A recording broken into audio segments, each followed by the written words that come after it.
ar mais uma edição do Como Vai Você, o programa do CVV, Centro de Valorização da Vida, Serviço Voluntário de Apoio Emocional e Prevenção do Suicídio. Eu sou o Felipe e hoje a gente vai falar sobre sexualidade e saúde mental. Bom, no primeiro momento você pode pensar o que essas duas coisas têm a ver em comum, mas tem muito a ver em comum. Hoje a gente vai conversar um pouquinho sobre como a sexualidade se relaciona com a nossa saúde mental e emocional, e a gente vai pensar também uma oportunidade para a gente pensar como a gente está se relacionando com a nossa sexualidade e de que forma a gente pode melhorar essa relação. Essas e outras reflexões a gente vai conversar agora com a Maria Homem, que, para quem não conhece, ela é psicanalista, professora, pesquisadora e também é autora de diversos livros. Oi, Maria, bem-vinda. Oi, obrigada pelo convite e oi para todo mundo que está aqui.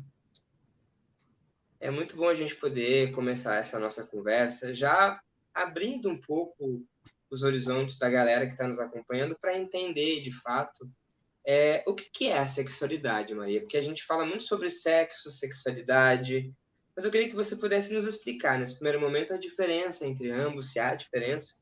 O que é essa sexualidade que a gente tanto fala?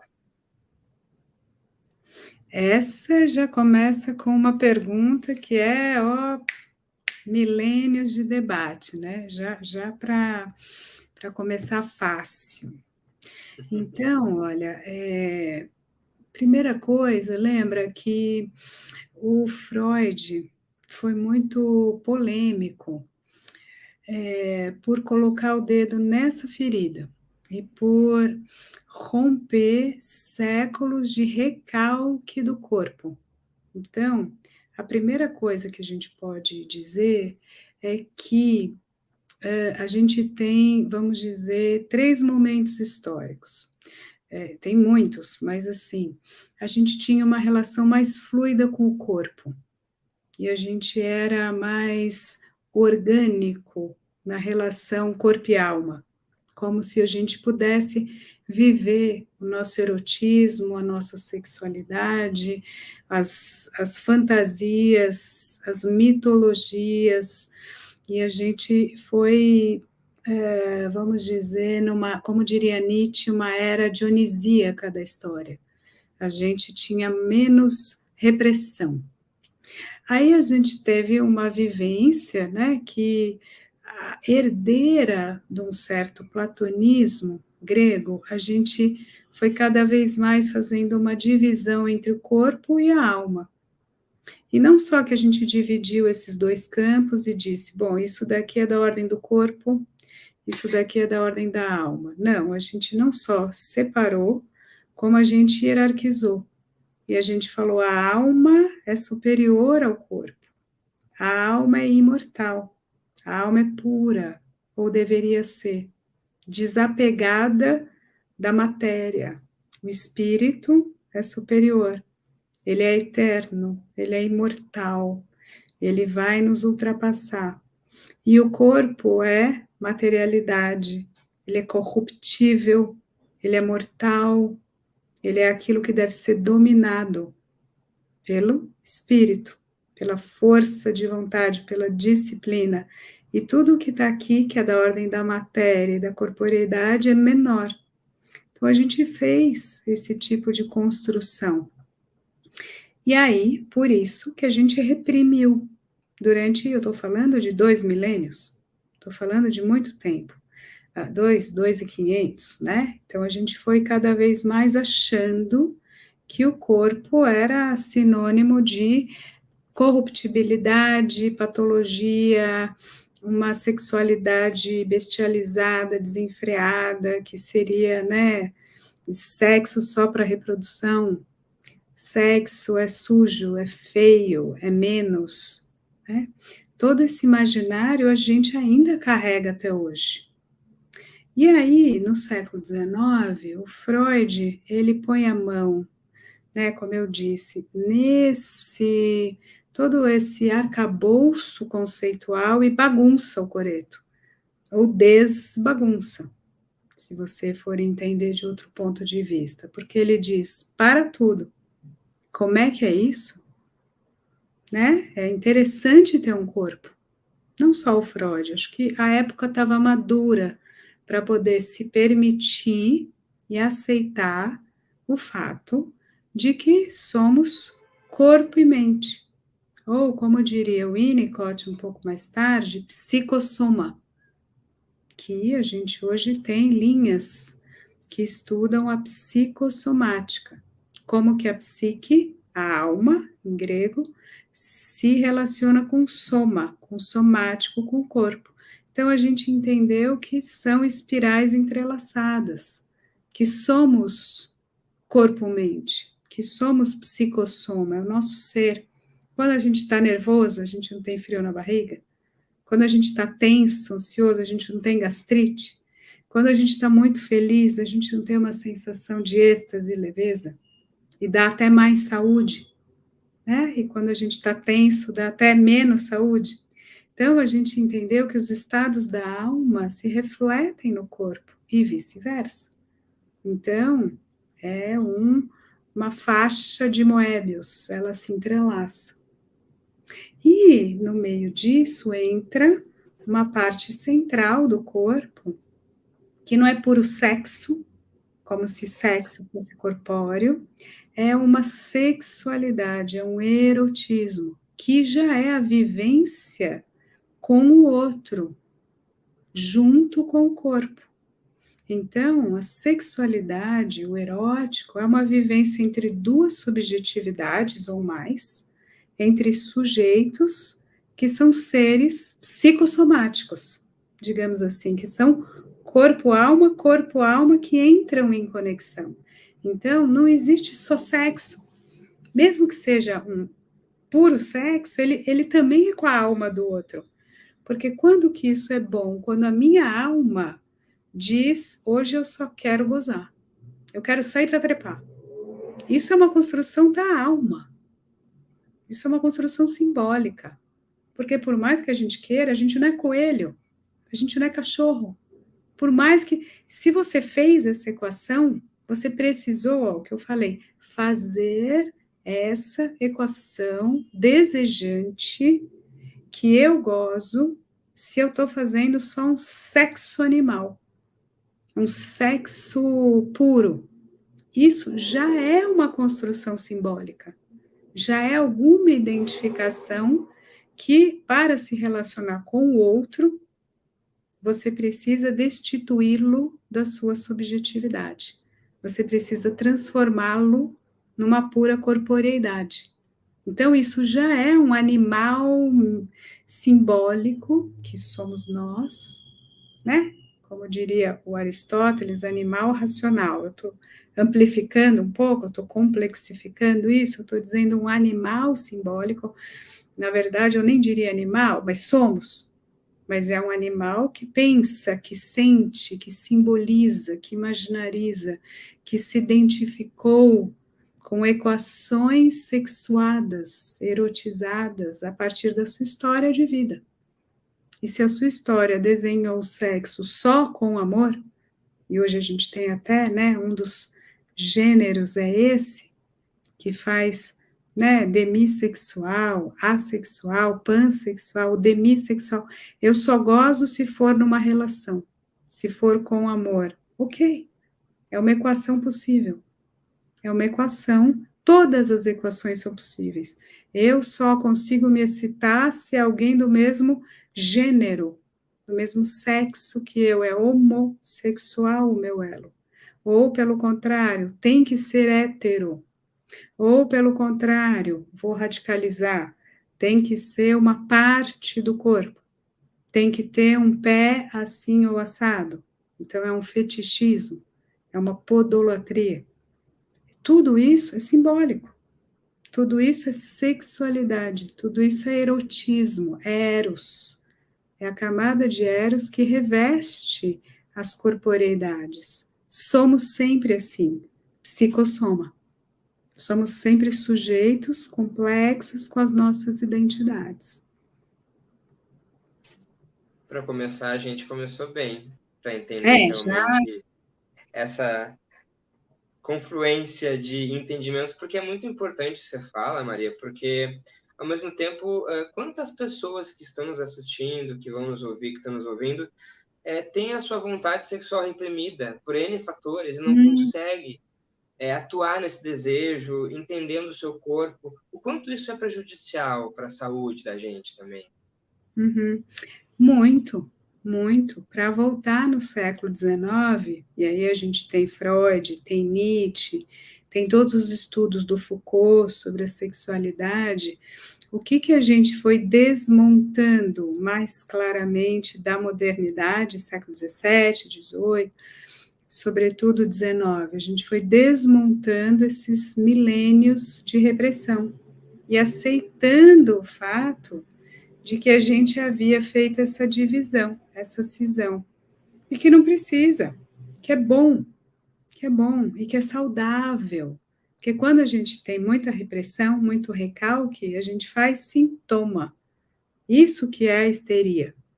Foi aí que o Freud começou, com as histéricas e os histéricos da última metade, do último terço do século XIX.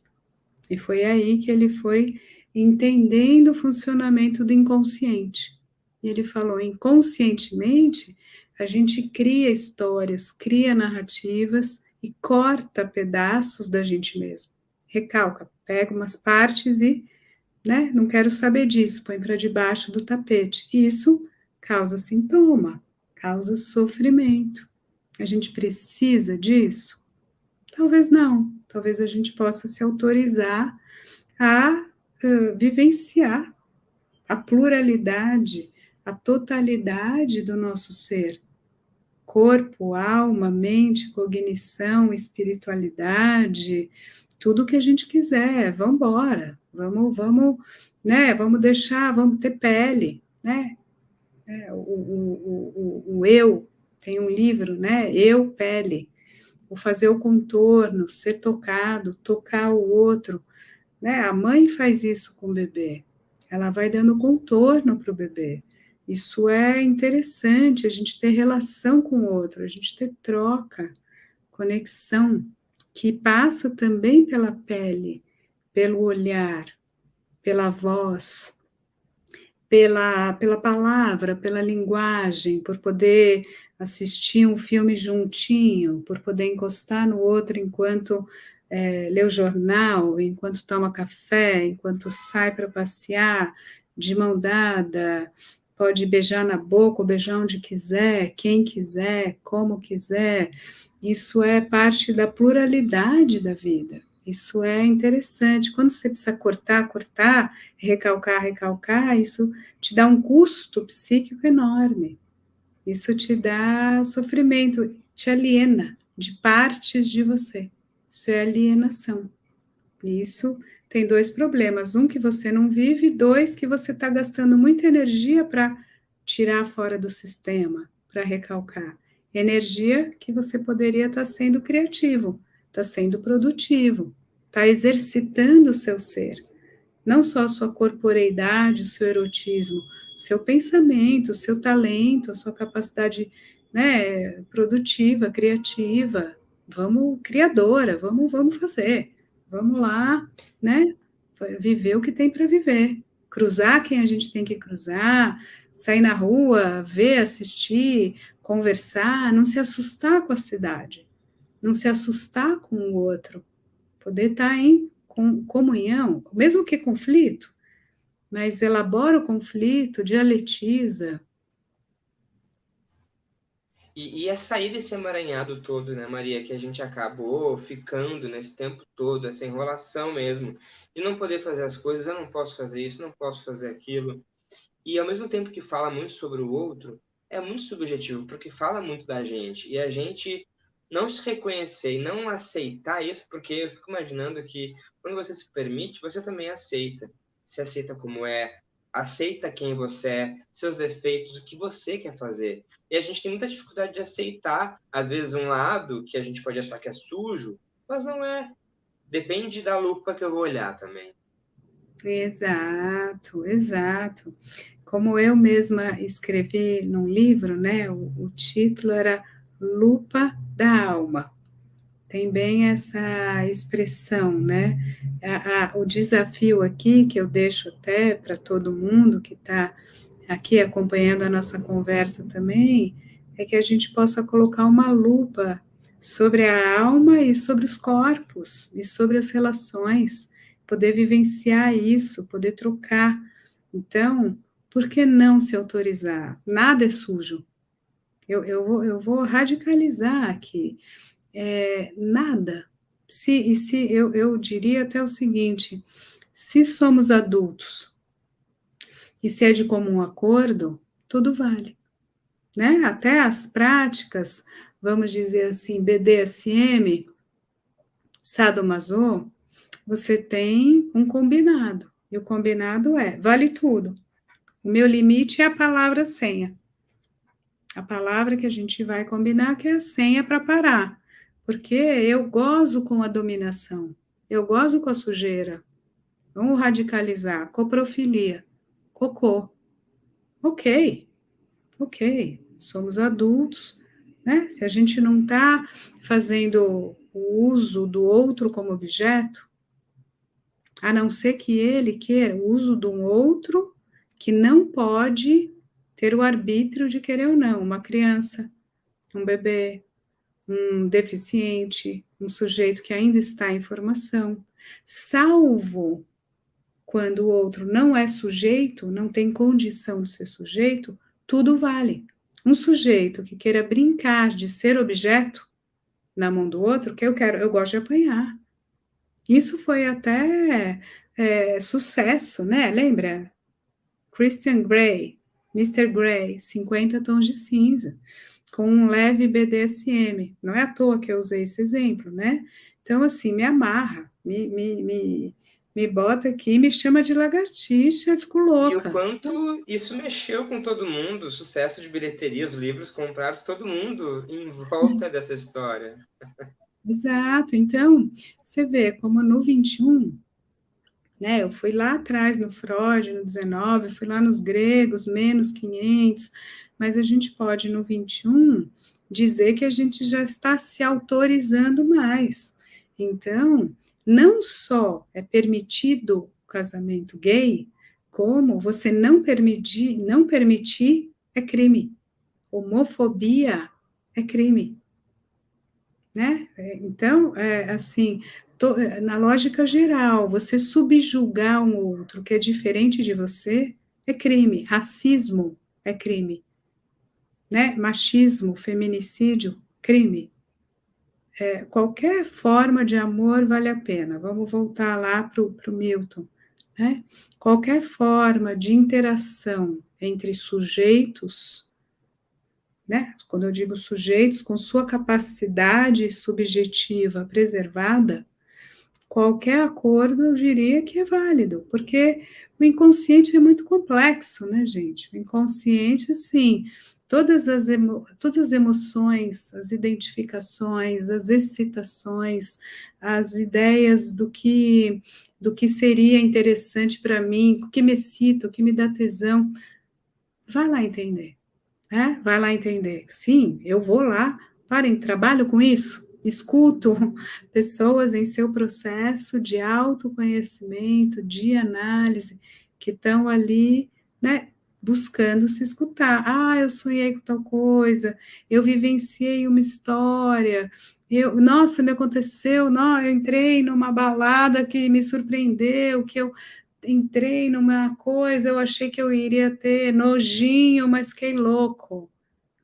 É aí que está o gozo, é aí que está o desejo, que às vezes nos choca. Mas como você bem falou, às vezes a gente precisa recalcar fora e ser crítico do outro, e ser, sabe, apontar o dedo e falar isso não pode, isso é feio, isso é demoníaco, isso é pecado, isso é... Porque a gente não aceita na gente mesmo nem a fantasia. Não é que você ter fantasias com cenas homoeróticas, então você é gay. Não é assim tão simples no inconsciente. Mas às vezes te excita esse tipo de fantasia. E por que não? Você pode até transar, você, homem, transa com uma mulher, pensando num homem que está transando com outro homem. Pode ser. Eu vou te falar, a pluralidade do desejo humano é imensa. Então, fica aqui o convite, gente. Vamos pesquisar isso. Vamos lá. Vamos descobrir, vamos trocar, vamos falar disso, né? Com liberdade. É isso, século XXI. É isso que eu ia falar. É libertador esse processo, eu imagino eu. Porque, na Uhum. verdade, todos nós temos nossas questões para poder lidar e as nossas amarras. E quando a gente se dá conta de que a gente pode ir além, eu fico pensando o quanto a gente se alivia. Sai um peso da gente. Porque muitas vezes a gente não consegue falar com ninguém sobre isso. E tem Isso. vergonha até da gente mesmo também. Uhum. Ah, é. O Lacan, ele tem uma frase interessante, né? O Lacan é um francês, para quem não conhece, é um analista francês, Jacques Lacan, que veio numa geração posterior ao Freud. E foi muito importante para sistematizar o pensamento freudiano, juntar com a linguística, com a filosofia. E ele tem uma frase interessante que é a seguinte: não é a análise que traz angústia, não é falar sobre algo, é se escutar falando o que se falou, o que se teve a coragem de falar, o que se escapou e foi dito diante do outro. Mas sem fazer essa travessia, que por vezes é dura e angustia, sem fazer isso, você não cura, você não trata, você não elabora. E não precisa ser só no campo sexualidade, que é o nosso assunto hoje, mas pode ser você falar: nossa, eu morro de inveja de fulano ou de Beltrano, eu adoro, sei lá, comer, eu como feito louco, e eu tenho essa tara, né? Então, coisas que você sempre recusou de você mesmo, que você lutou contra, que você jamais assumiria. Então, é parecido com a sexualidade. A gente ainda, mesmo estando já na terceira década do século XXI, a gente carrega milênios de repressão. Então, ainda a sexualidade pode ser vista como sujo, pecado, enfim, opressivo, e fora que, assim, tem algo da estrutura da sexualidade também, que muitas vezes entra num jogo. E aí eu vou usar esse termo, o jogo erótico, muitas vezes ele brinca com a ideia de dominação. Ele brinca com a ideia quem seduz quem, né? Não é que é. Aí ficaria muito simplista dizer, mas isso seria muito machista. Mas muitas pessoas, homens e mulheres, se excitam, por exemplo, com a cena que um homem ele pode falar, vem cá, vou te pegar, o cara tem pegada, né? Ele vai me dominar, ele me dominou, me deixou louca, né? E aí, ok, não é que isso é machismo, isso é parte do jogo. E às vezes tem um homem que adora uma dominatrix, tanto que tem essa função. Isso é HQ, isso é história em quadrinho, isso é novela, isso é universo underground, né? Você tem a dominatrix, né? Todo o indumentário, o salto, a roupa, o colete, o chicote, vou te colocar na coleira, vou te levar. Não precisa ter essa teatralidade. Essa teatralidade, ela só explicita uma estrutura de um jogo erótico de dominação, de submissão, de sedução, que sempre está presente, em alguma medida, nas nossas interações. E tudo bem, a gente está jogando, é uma brincadeira também imaginária. Lembra que eu falei? A sexualidade, ela nunca é corpo. Para o humano não dá.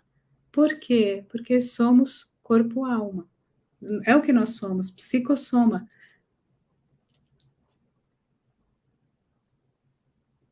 e, ao mesmo tempo, a gente olhar para a nova geração que está aí, esses adolescentes, e a gente poder fazer um contraponto com a questão do corpo. Eu fico pensando, pegando até carona nos recentes casos que a gente tem acompanhado de etarismo. O quanto as pessoas mais velhas, elas também têm dificuldade de falar sobre isso e acham que chegam numa fase da vida, não posso mais falar de sexo, eu tenho que me dar o respeito. Eu acho que também é outra liberdade para a gente poder falar. É muito interessante você falar isso, e aí eu já vou chutar o pau aqui. Por quê? Porque o Freud, para voltar nessa minha imagem, né, de pôr o dedo ali na ferida e chocar, até hoje, para algumas camadas, o Freud é polêmico e mesmo demonizado, porque ele descobriu, escutando as pessoas, que havia uma sexualidade infantil. Em que sentido? Muita calma nessa hora. Não que crianças vão lá e fazem o sexo genital reprodutível, não. Mas se você for pensar que a sexualidade humana tem a ver com corpo e prazer, somos isso desde bebê. Então, erotizar o corpo, erotizar a relação com o outro, isso é desde o dia 1. E tem que ser, senão você morre.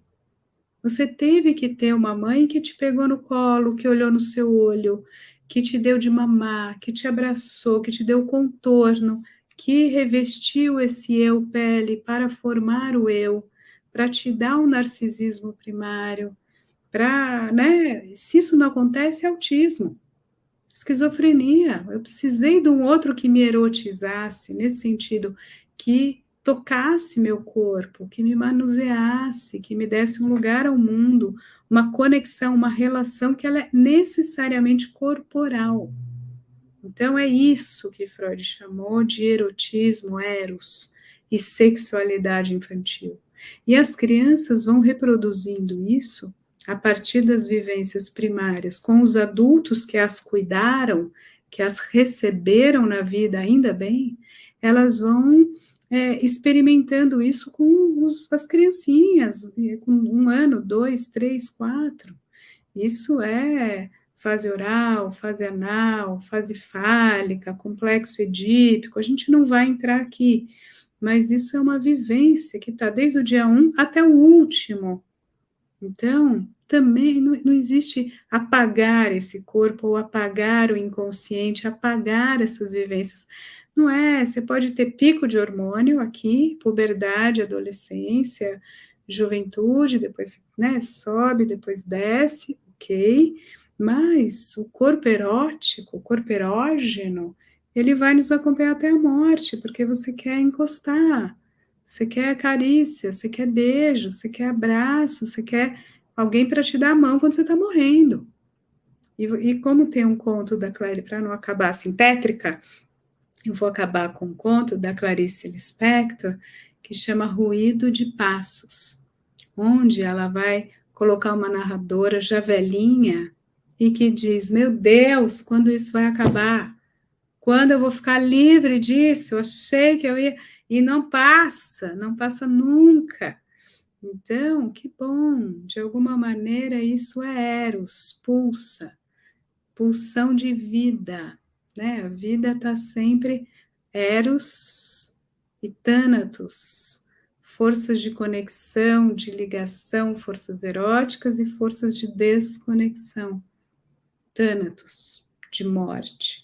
Mas enquanto estamos vivos, supõe-se que as forças de conexão, as forças eróticas sejam superiores. E é isso que a gente tem a bênção de ter, de receber, de trocar.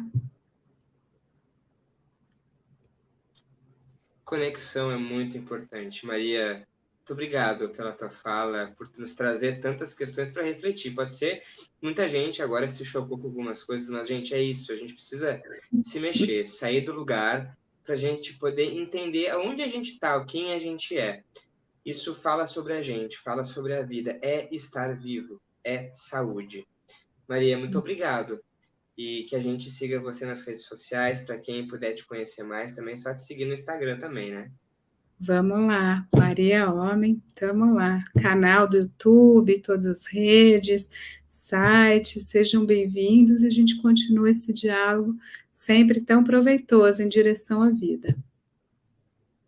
É isso, e por isso que a gente está aqui, para falar de vida, de valorização da vida. A você, muito obrigado por ter nos acompanhado. Não esqueça que este e outros programas você acompanha pela nossa playlist lá no YouTube, @CVV Oficial, e também pelo podcast do CVV, nas redes sociais aí, plataformas de áudio. Daqui a 15 dias a gente volta com outro assunto. Muito obrigado e até a próxima. Tchau, tchau. Tchau, tchau. Triste? Angustiado? Cheio de problemas e sem ninguém para conversar? Então disque 188. 188 é o novo número de atendimento telefônico do CVV, Centro de Valorização da Vida. De orelhão, celular ou telefone fixo, a ligação é gratuita e funciona 24 horas todos os dias. Ligue 188 e receba apoio emocional.